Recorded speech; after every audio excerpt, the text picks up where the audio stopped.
In today's video, we're going to look at how to generate some sample data. I was working on a project for a customer and I needed to populate a Microsoft Fabric semantic model and then an ontology. But I wanted to make it specific to the line of work, the business that the customer was in. So I got to thinking, where can I find a sample data set for this? That's where I turned to VS Code and GitHub Copilot. Let me show you what I did. Let's open up VS Code here. Here we are. And if you don't see the prompt down here, you'll just click this right here. It says toggle chat. So I'm going to open that up. First of all, I'm just going to ask it a question. I don't want it to do anything other than respond. So I'm going to change the this down here to just ask, not being agent mode. Agent mode actually does something. It can generate code, etc., which we'll do in a minute. So here's my prompt. Before I ask for the sample data, I'm going to ask it a question about the legal industry. So here's my prompt in the ask mode. I'm creating an ontology demo in Microsoft Fabric for a company that works in the legal space. What would be typical node-edge relationships in a graph database for a law firm? Come up with some examples. And then at the end, I said, ignore files in my workspace because I have some existing files and I didn't want it to go look at those. Just pretend we're starting from scratch. So let's click this and see how it does. So you see it thinking away here, and now it's pretty quick to come out with, hey, you're looking at an ontology, a semantic model, some sample tables. What would be relevant for a law firm? So here's the nodes or entities, and then here's the different relationships. So that's really helpful in taking the next step. Now I want it to actually generate that data for me. So here is the prompt I used for that. We're going to switch now to the agent mode. Let's go to agent. So now I'm going to throw this in here. Let me read this to you. Create sample data in .csv format for a star schema. Sample data should represent a law firm ontology with entities and relationships. Create the following sample files: attorney, client, case, court, judge, legal document, statutes, and legal entity, aka organization. So let's see how it does. Now we're in agent mode. We're using the LLM Claude Sonnet 4.5. That's kind of the default in my VS Code. Let's see how it does. So you see it's going to start responding here and come up with some things, but it's pretty neat because it's going to actually go to work. It's telling you, okay, I've done some thinking, I've done some sampling, I'm going to create comprehensive sample CSV files. So let's watch it work here. I may pause the video for just a few seconds.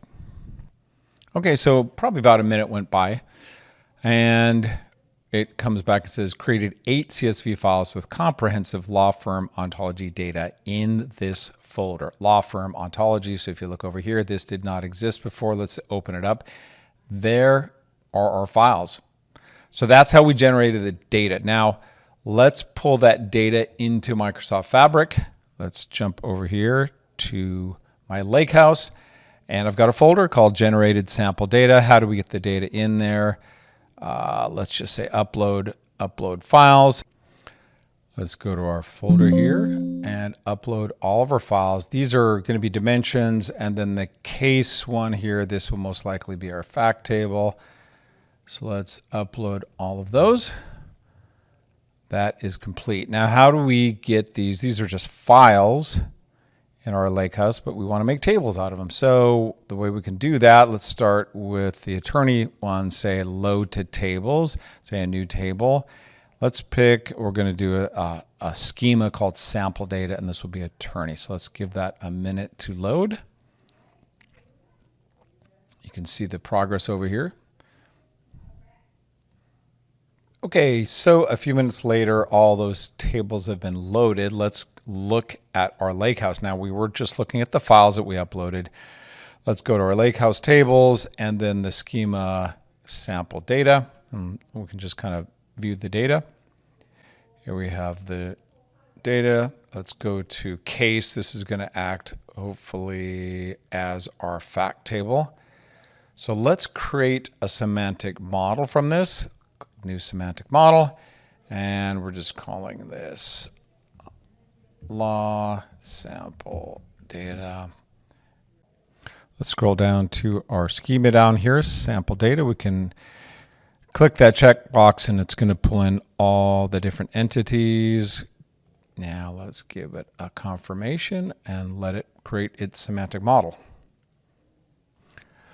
Okay, the semantic model is created. Let's go ahead and move things around. We're going to have this as our fact table most likely. So let's make it look a little more like a star schema. Bring this over here.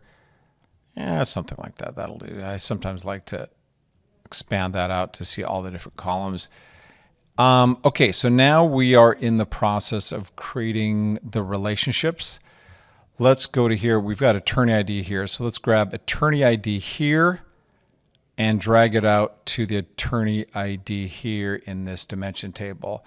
It'll bring up this dialog box. If all the defaults are correct and the data types between the two match, then it will create it. So let's see what happens here. If all goes well, that will be created. Yep, we're good there. Now what may happen as we're doing this is we'll find out these IDs that were generated in the data. One may be a whole number and the other one's a decimal, and it won't like that. So let's try another one, court ID to court ID over in court. Give that an okay, and it's okay with that. So now if there were any problems here, what you could do is change the data type. So I want to show you how to do that. Okay, so I just created another one for client, but let's create a relationship between legal document and case. In case you need to change the data types, let's go to case here, our fact table. Let's go to which field are we looking for? The case ID. Click this here, and over here you'll see the data type. Every now and then you'll see that these don't match between the fact table and the dimension table. So you can just change the data type here. Just be aware that you need to be in editing mode. If you look in the top right, you can be in viewing or editing mode. So as long as you're in editing mode, you can actually make the data type changes. But I thought I'd mention that just in case, because I know when I was doing this a couple days ago, I had an error because, like I said, one was a whole number and the other was a decimal, and it wasn't allowed to create the relationship. So let's go case ID to case ID. Let that create. Now I want to show you the last one here, entity. It created this table entity called legal entity, right? And here's the entity ID. I might be missing it, but I did not find this in any other table. I don't seem to find it in my case. Let's go ahead and look at it again. Is there an entity ID here? I don't see that. So this actually happened the last time I did it. So I think it did pretty darn well, all things considered, generating this data. The one thing that seems to be missing is an ID to be able to connect the fact table with a legal entity table. Okay, then the last dimension would be judge. So we've got court ID here, and we've got court ID here. Now, interestingly enough, we have also court ID up here. So is the judge assigned? I mean, they are assigned to case, right? But they're also assigned to the court. So let's see what happens if we do this, court ID to court ID here. Yeah, and then we create some ambiguity there. So that's something you want to be aware of when you're creating this. But I think this, considering we went from absolutely zero data to sample data, I think it did a pretty darn good job. I hope that was helpful. Showed you how to use Visual Studio, GitHub Copilot to create some sample data and then import that into Microsoft Fabric into files, created one lake tables from that. Then we created a semantic model on top of the Lakehouse tables. So thanks for watching.